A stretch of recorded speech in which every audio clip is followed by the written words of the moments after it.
You know, me and my brother Brian were very fortunate to have my father as our role model for sports. I mean, he was a sports parenting genius, really. And in this video, I'm going to tell you the techniques he used when we would have the car ride home. Because the car ride home is mishandled more than anything. Okay, when a kid does not want to get in the car when the game's over, the next step is they're not going to want to get in the car to go to the game.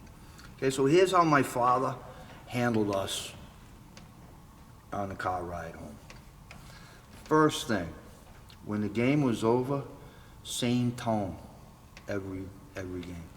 Whether we won, whether we lost, whether we played well or we stunk, same tone.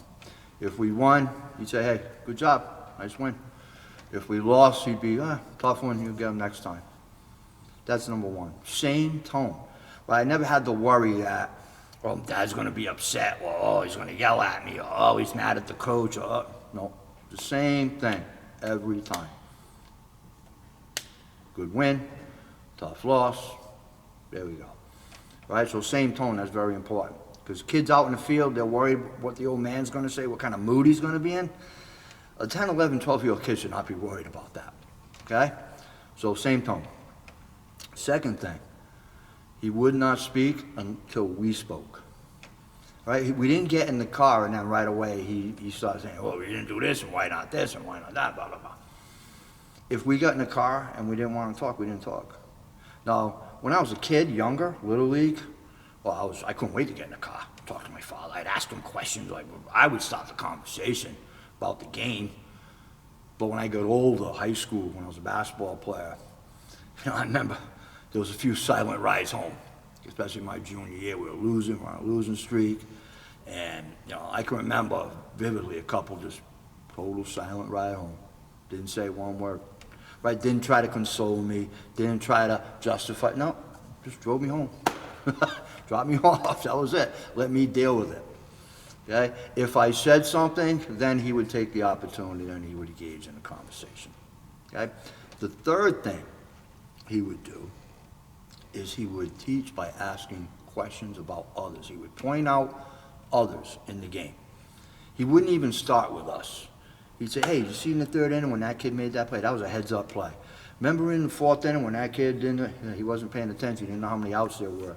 He would use other kids, examples in the game of kids who did things well and did things or made mistakes. And then he'd get to, ask me, oh, so how do you think you did? What were you thinking in this situation? What were you thinking in that situation? He didn't tell me what I should have been thinking. He asked me what I was thinking. And then when I said what I was thinking, he asked another question to get me to the point where I'm answering my own question. That's coaching. That's communication. That's teaching. And when you have that connection with your son or daughter, then they're going to listen to you.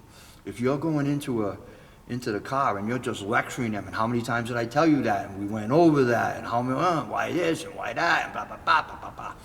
I mean, if you came home from work, would you want every day, would you want your wife and daughter and son to see you on film at work all day, and when you go home, go, oh, Dad, how many times, you shouldn't have done that, and you should have done this, and you should have said this, and you should have, nobody wants that.